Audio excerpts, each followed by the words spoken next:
It's a world of mystery. Do you really want to know? Hello, my name is Data. Hope you're doing well. Today we're going to discuss Admiral Richard E. Byrd and his adventures to the North Pole and an interesting article that I found. But why don't we start with who is Admiral Byrd? Admiral Byrd was born on October 25th in 1888 in Winchester, Virginia, to Richard and Eleanor Byrd. And an interesting and little known fact is that his brother, who was named Harry Flood Byrd, served as governor of Virginia and was also a U.S. Senator.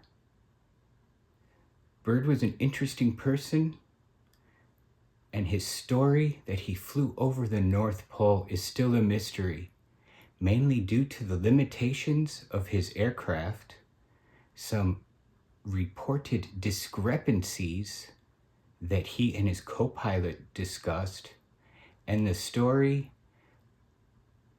in his diary that was a bit ambiguous. I'll try to cover all of those in this video.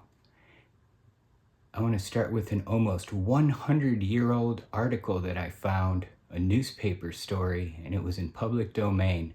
So let's go back in time to Monday, May 10th, 1926. And on this date, the article appeared in the newspaper with the headline, "Byrd Circles North Pole in a Plane." So let's take a closer look at this story. We have to travel to Kings Bay at the start of the story, and that is located here. Kongsfjorden, Kongsfjord or Kings Bay, is an inlet on the west coast of Spitsbergen, an island which is part of the Svalbard archipelago in the Arctic Ocean. The inlet is 26 kilometers long and ranges in a width from 6 to 14 kilometers. And that is where this story begins. So why don't we take a closer look at the article and see what it says on the day that Admiral Byrd discovered the North Pole. Allegedly. And this is what the headlines across America were saying on Monday, May 10th, 1926. The big news: Byrd circles North Pole in a plane, flies 1,620 miles in 16 hours on a non-stop dash. I'm going to put these into full screen so that we can get a good look at them. Leak in oil line menaces airship at top of the world. Commander and pilot alternate in handling machine on trips. Perfect weather aids in verifying Perry's observations. This story by William E. Byrd, exclusive dispatch by Leased Wire to Chronicle, special to the New York Times, Kings Bay, May 9th. America's claim to the North Pole was clinched tonight when, after a flight of 15 hours and 51 minutes, Commander Richard E. Byrd and Floyd Bennett, his pilot, returned to announce that they had flown to the pole, circling it several times and verifying Admiral Perry's observations completely. When they were within 60 miles of the pole, the oil system of the right-hand motor began leaking badly, and it seemed necessary to choose between proceeding with two motors or attempting a landing to make repairs. Let's take a brief moment here. Well, that was interesting. I've been often asked in the comments of previous videos who the co-pilot was with Admiral Byrd on that particular flight to the North Pole. Well, now we have the name. Floyd Bennett, United States Navy aviator. He was born October 25th in 1890 and passed away April 25th in 1928 at the age of 37. Carrying on, the story seems to get a bit more dramatic here. Byrd gives up idea of landing. In the neighborhood of the pole, numerous stretches of smooth ice were seen, and a landing was favored by Bennett. But Commander Byrd, remembering his difficulties in starting at Kings Bay, vetoed his proposal. It's possible that airplane may have had some difficulty starting, but both agreed, however, to continue the flight to the pole, even if they went on with only two motors. To their surprise, the right-hand motor continued to work effectively, despite the ruptured tank, and when the airplane returned to Kings Bay, All three motors were hitting perfectly. Moving on in the article, circles Kings Bay land safely. The Josephine Ford, which is the name of the airplane, after making 3 circles over Kings Bay, landed at the takeoff runway and taxied to her original starting position. Commander Byrd and Bennett hurried 1.5 miles to the shore, where a motorboat rushed them to the chantier. The crew aboard her went wild with joy, waving flags in their caps. Many of the crew completely broke down with emotion, with tears streaming from their eyes, embraced the flyers. They were favored by continued sunlight, and there was never the slightest fog, enabling Commander Byrd to use his sun compass and bubble sextant and obtain the most accurate observations possible. Well, I guess back then they may not have had GPS or other devices, so this is how Admiral Byrd determined that they were at the North Pole. The next section of the article, 3 magnetic compasses chart course. There were 3 magnetic compasses in the plane, but all of them deviated eccentrically after reaching high latitudes. Bennett declared that when he was piloting, the magnetic compass were wholly useless and would swing almost a quarter turn, returning very slowly. Without the sunlight, navigating would have been almost impossible. Bennett and Commander Byrd alternated in the piloting, Bennett refilling the gasoline containers while the commander piloted and navigated. Commander Byrd found that the Boomstrad sun compass worked perfectly, even when held in the hand.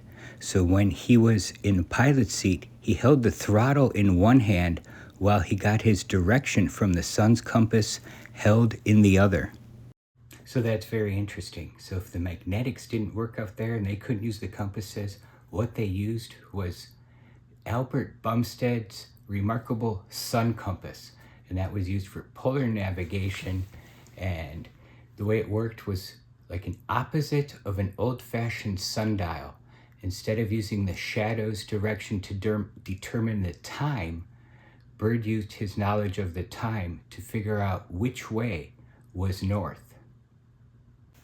And the first sentence in the next section gives us an indication or maybe a clue as to some of the discrepancies that may have been with the time of the flight. Siren screech when plane appears. Kings Bay, Spitsbergen, May 9th. Commander Byrd and his companion had not been expected to return from the airplane dash to the pole before 8 o'clock tonight. At 5:25 p.m., a tiny speck was seen in the distance by the eager watchers here. As the speck grew larger and larger, the American ship Chantier and the Norwegian ship Heimdall ran their flags up to the topmast and started their sirens to screeching, for it realized that the flyers were returning. It was hard for the crowds to believe, but it was true. The giant airplane landed lightly on the spot where it had started this morning. And this is where we have one of our first clues, discrepancies. It appears the flight was at minimum 2.5 hours, at maximum 3+ hours ahead of schedule. So they came back too early. Wonder why? In the next section of the story, Throng rushes to greet Birdman. We find another interesting clue. Maybe it's something, maybe it's nothing, but pay attention to the demeanor of Admiral Byrd when he's asked questions. The article continues. The throng rushed towards the flyers before their propellers had stopped and lifted Commander Byrd from his machine amid wild cheering. Captain Ronald Amundsen and his partner in the Project Dirigible flight over the pole, Lincoln Ellsworth, were among the first to welcome Commander Byrd and his companion. Captain Amundsen embraced the pair and called for 3 cheers. Questions were hurled at the flyers. Did you reach the pole? Did you find land? Were the queries. But the flyers only smiled, too tired to reply. They were borne on the shoulders of the crowd to the ship Chantier, which brought them and their planes to Spitsbergen. And it's very interesting. with all the celebration that was going on there in that remote area up north, they still were asked, hey, did you find the North Pole? Why couldn't they respond? Being too tired to respond to, hey, did you make it? Doesn't seem to pan out. There must be something more to the story. And there is more to the story. Here's what Admiral Byrd had to say later on. The story goes, band strikes up national anthem. On the chantier, the crew went wild with joy, and the band on the Heimdall struck up the Star-Spangled Banner. Commander Byrd told this correspondent, we flew 3 times in a circle over the pole, then dropped the American flag with an account of our flight in a box. Commander Byrd also told Lieutenant Larson of the Norgie's crew he was sure he had reached the pole, and it is generally agreed that he did. Asked if he had found new land, Commander Byrd said he had found none, which affirmed Captain Amundsen's account after his flight last year. Only one opening was found in the ice. The average speed was 98.75 miles per hour, the time for the flight being 15 hours, 51 minutes. The 3-motored plane carried a load of 2 tons. And that would conclude the story of Admiral Byrd going to the North Pole, circling it 3 times, and being awarded as the person that discovered the North Pole. But is it the end of the story? Not really. In 1966, a professor at Ohio State discovered a diary from Admiral Byrd himself. And in this diary were a lot of notes, calculations, and other notes written to the co-pilot or to the pilot, Floyd Bennett. Because the engines were too loud, he would pass notes. Something like, we're 20 miles out, start the circle, I need the sun, because apparently he was using the sun compass. And with all that information, they concluded that he made it. But there were many discrepancies in that diary also. And why is Admiral Byrd known for diaries? He has another diary. I'll get back to that one later. But for this flight log, there were erasure marks in there of calculations and other things, which led to modern times.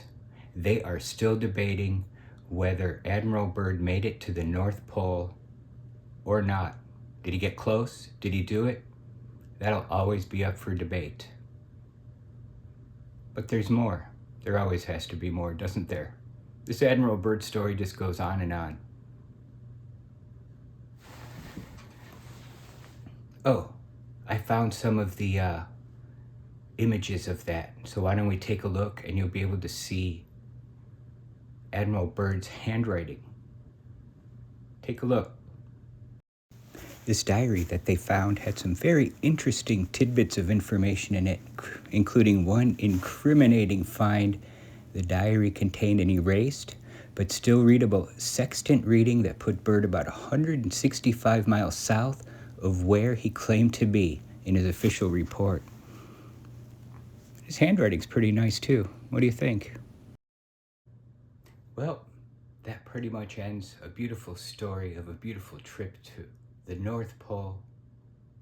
Sure, it had a little bit of controversy.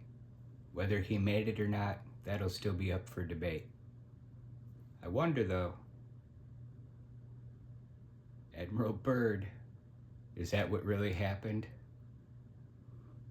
It would be unfair to stop the story here, so we're going to go into the bonus clip of speculation of maybe something else occurred, because another diary was found, this time by a family member after Admiral Byrd had passed away. The diary had some very interesting information. It was later published and released to the world. Most didn't believe it. Most think it's crazy. It's speculation. It's potential science fiction. Let's see what it said. Probably the most important part is the very first part in this story, Admiral Richard Byrd's diary, February or March 1947, the exploration flight over the North Pole, his inner Earth secret diary. Some of the things that happened on this flight was at 7:30, he did a radio check with base camp and all was well. And at 8:15, did another radio check with base camp and the situation was normal, but there was turbulence at 8:30 at an increased altitude to 2,900 feet for a smooth flight conditions again. Interesting to note, at 7:40, they noted a slight oil leak in the starboard engine. Oil pressure seems normal. Very similar to 1926 oil leak in the engine. And by 10 a.m., they were beyond the mountain range and what appeared to be a valley and small rivers and streams running through it. And really, there should not be a green valley down below. And yet, that's what they claimed to have seen. And then it happened. The radio crackled, and they got a message. That message came from, I'm not sure who, but it said, "Welcome, Admiral, to our domain. We shall land you in exactly 7 minutes." And the story continues that he was taken deep underground to some civilization with a large crystal city, and he met the leader there called the Master, and the Master told him, "We've been around a lot longer than you, and you humans, you need to go take care of yourself so you don't end up in some kind of doom. We're watching you." They told the Admiral they respect him, and then they sent him on his way. It's quite a fascinating story. Although, I have to go back to the beginning of the dates. I think I got a little bit of an issue. And the reason is... And the problem with that is the initial dates and the fact that it is stated to have been at the North Pole.